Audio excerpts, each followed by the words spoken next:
Je voudrais vous parler maintenant d'un fléau qui frappe le monde paysan, dont on parle assez rarement, c'est le suicide des agriculteurs. Un homme a décidé de marcher pour protester contre cette épidémie. Nous sommes allés à la rencontre de cet homme, de cette profession qui a de très grandes difficultés. On a voulu comprendre leur mal-être. C'est un reportage de Doria Laïb avec Juan Palencia.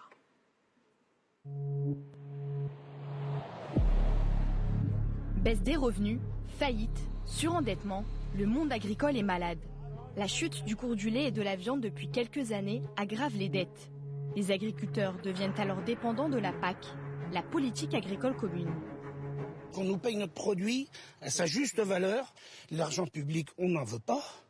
À part quelques zones défavorisées qui sont rendues vraiment au bout, comme la montagne, etc. On veut gagner de notre vie et être respecté du fruit de notre travail. J'arrive à 58 ans, je vends mes produits moins chers aujourd'hui que quand je me suis installé. Je vendais mes cochons 2 € le kilo en 81.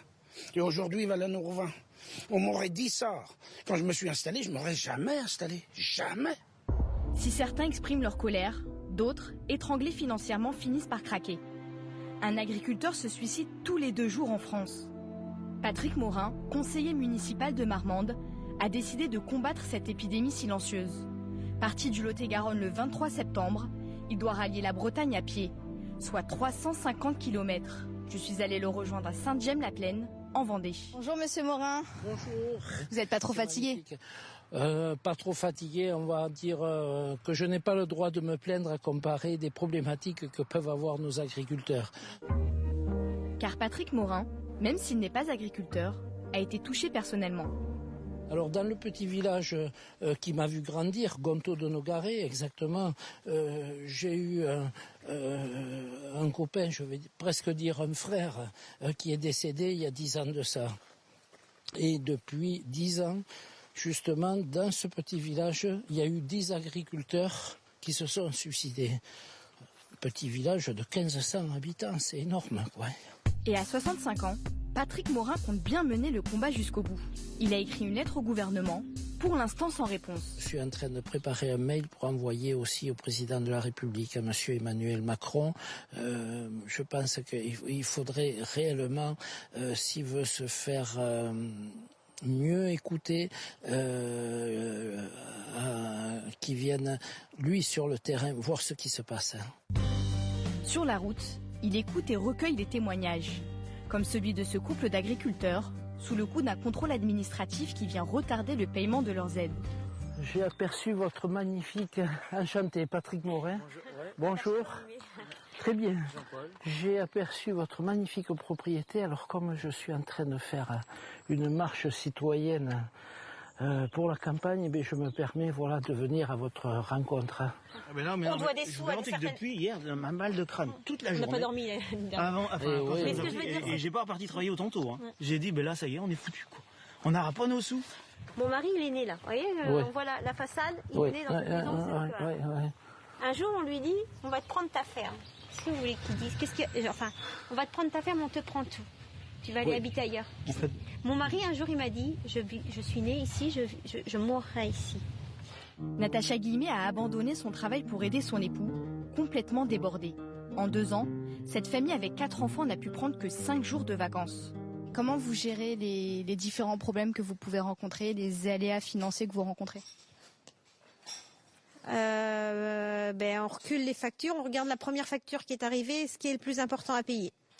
Et puis après, on fait tous les chèques, et puis je les mets sur la cheminée, et je mets des dates au crayon de bois, et je dis celle-ci part en premier, celle-ci part en premier, et puis voilà.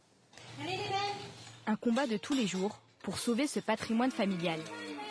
Matin, midi, soir, toute personne, qu'elle soit au gouvernement ou que ça soit la petite personne dans son HLM, met ses pieds sous la table pour manger grâce à des personnes comme nous, comme des céréaliers, comme le producteur de lait, comme l'éleveur de cochons ou de volailles.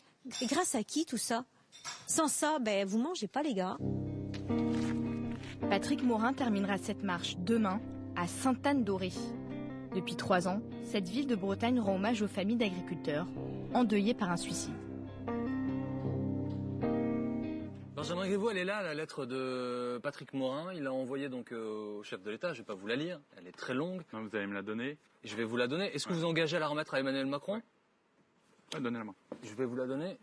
Et qui lui répondent. Les agriculteurs, le chiffre, il laisse sans voix. La surmortalité par suicide dans cette catégorie socio-professionnelle est 20 à 30% supérieure à la moyenne de la population en France, alors que nous avons, et Patrick Morin le rappelle, un héritage qui est très très fort lié à notre terre. Comment vous allez les aider? Il y a deux choses. Il y a les situations d'urgence et il y a des situations d'immense détresse. Alors je vais vous dire, c'est des petites choses toutes simples, parce que parfois on est juste tout seul, très isolé. Moi, je suis né dans un département rural, mon grand-père était médecin de campagne, et il a vu des agriculteurs, des exploitations familiales péricliter, et puis la transmission à la génération d'après qui s'en sort pas, et qui finit avec ce que racontait ce monsieur. Il y a 10 ans, il a perdu un de ses amis qui se suicide. Donc il y a l'urgence, c'est un numéro, c'est 09 69 39 29 19, qui permet d'avoir au moins quelqu'un au bout du fil. Parce que souvent, ils sont très isolés, des agriculteurs qui arrivent à ces extrémités. Il y a un deuxième truc qu'on a mis en place qui est l'aide au répit. C'est-à-dire que souvent, ils bossent 365 jours par an, 15 heures par jour. Et donc, on a organisé le fait que quand on est au bout du rouleau, qu'on n'a plus d'énergie, on puisse pendant quelques jours, à Noël, passer un peu de temps avec sa famille et autres. Et on a des exploitants qui viennent s'occuper de l'exploitation, le temps de reprendre des forces. Ça, c'est l'urgence. Et après, il y a des réformes structurantes. La réforme structurante, c'est ce que dit la dame, c'est ce qu'on a mis en place avec la loi qui a été votée là, égalité suite aux États généraux de l'alimentation, notamment sur l'inversion entre les producteurs et les distributeurs. Aujourd'hui, le truc de dingue dans ce pays, c'est que c'est les distributeurs, donc les supermarchés, les hyper, qui définissent le prix de ce que vous avez dans votre assiette. Quand ça devrait être évidemment les coûts de production. Est-ce que le producteur, au fond, lui, met dans son exploitation pour pouvoir produire? Mais comment vous allez les contraindre, ces distributeurs, à pratiquer la loi a été votée là. La loi a été votée. Ça veut dire qu'ils s'exposent à quoi? À des sanctions extrêmement lourdes. Avant, concrètement, on ne prenait pas en considération le coût pour le producteur de produire du bœuf, du porc, des tomates, peu importe. Bon. Aujourd'hui, on a inversé, c'est-à-dire qu'on part du coût de production, on dit voilà, vous ne pouvez pas aller en deçà de ce prix-là, parce que sinon, les gens produisent à perte, ils ne gagnent pas leur vie correctement. Et ça, donc la loi, elle a été passée là, et les négociations commerciales qui s'ouvrent dans quelques semaines entre la grande distribution, les transformateurs et les producteurs, eh bien cette loi, il faudra en tenir compte. Sinon, il y aura des sanctions très fortes.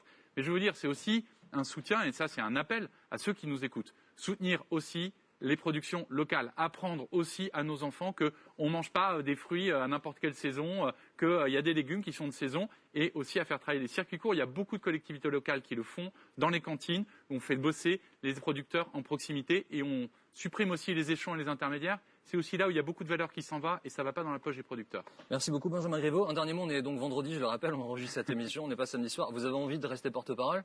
J'ai envie de passer un très bon week-end. Merci d'avoir été avec nous ce soir dans Talk Show. Merci à tous de nous avoir suivis. On se retrouve samedi prochain, 20h55 sur MC Story. C'est votre nouveau rendez-vous, notez-le bien. Et d'ici là, on se parle sur les réseaux sociaux, Instagram, Twitter, Facebook avec le hashtag Talk Show JBV. Très belle semaine.